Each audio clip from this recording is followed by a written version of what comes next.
Hey everyone, and welcome back to AllAboutRx. Today, we're diving into the absolute core of physical pharmacy, solutions. We're going to take the dense math of molecular mixtures and translate it into real-world clinical applications.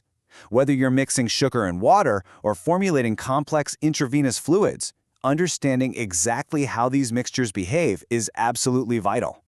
Here is our roadmap for today. We're hitting 5 quick sections: solution fundamentals, ideal versus real solutions, the colligative properties, tonicity and blood cells, and finally, factors influencing solubility. Let's get right into it. To kick things off, let's just think about the physical reality of what we see every day. I mean, what actually happens when a solid seemingly vanishes into a liquid to form a single clear phase? Where does it actually go, and how does it fundamentally change the liquid itself? Section 1. Solution fundamentals, building blocks of mixtures. So a true solution is a homogeneous, single-phase system. You've got your solute, that's the minor component getting dissolved, and your solvent, the major component doing the dissolving. And how these behave really depends on what you're mixing. Non-electrolytes, like sugar, well, they don't form ions. But electrolytes, like sodium chloride, absolutely do, which actively increases the mixture's electrical conductivity. Now, solutions progress through 3 levels of saturation. Step 1 is unsaturated, meaning, hey, the solvent can still dissolve more solute. Step 2 is saturated. Here, the maximum amount of solute is dissolved at a given temperature, perfectly in equilibrium.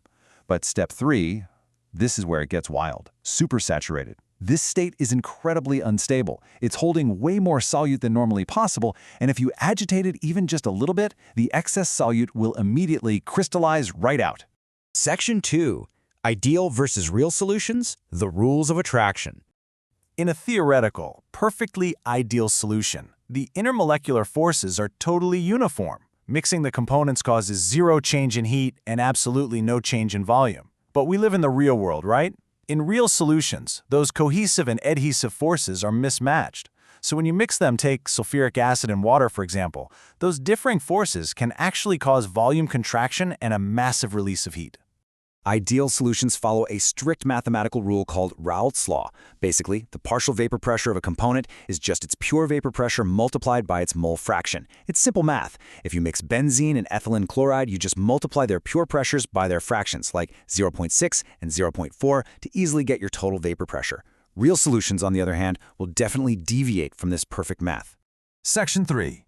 The colligative properties, the power of numbers.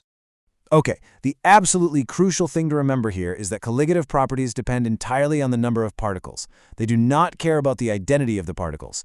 A single ion of sodium has the exact same effect as a massive molecule of sugar. And there are 4 of these properties: vapor pressure lowering, boiling point elevation, freezing point depression, and osmotic pressure. Let's look at the first one, vapor pressure lowering, because it's kind of the domino that knocks over the other 3. When you add non-volatile solute particles, they literally physically occupy space at the surface.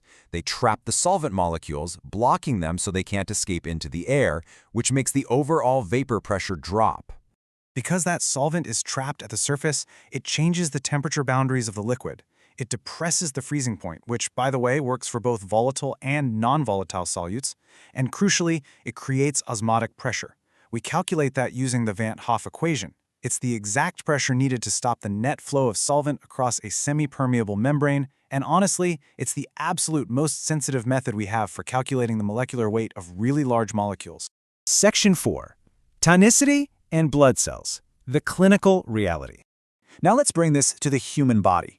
In clinical pharmacy, every single IV fluid administered must be isotonic. That means its osmotic pressure perfectly matches blood serum. When those pressures are exactly equal, there is no net movement of water in or out of the cell, ensuring the red blood cell shape and volume stay perfectly intact. But if you get that math wrong, the clinical consequences are severe. A hypertonic solution will aggressively suck water out of the cell to dilute the surrounding fluid, causing the cell to shrink and crenate. On the flip side, a hypotonic solution forcibly pushes water into the cell until it swells up and lyses. Basically, it bursts.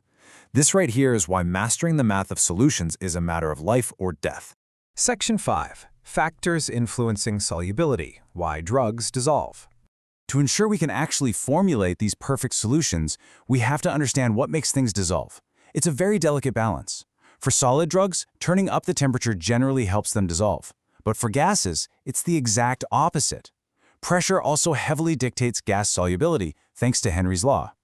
And overarching everything is the golden rule of polarity. Like dissolves like.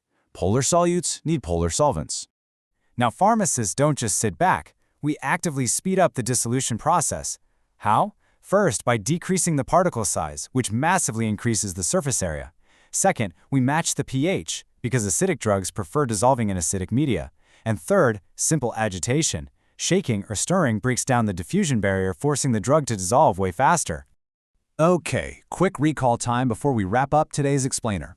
Remember, true solutions are a single-phase mixture. Ideal solutions strictly obey Raoult's law. Colligative properties care only about the number of particles, and mastering osmotic pressure calculations is non-negotiable for patient safety.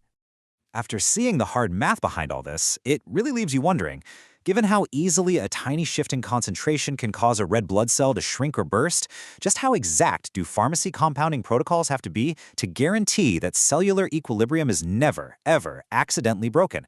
Think about that next time you see an IV bag. If this explainer helped you, please like, subscribe, and share it with your pharmacy peers. Keep learning, and I'll see you in the next All About Rx.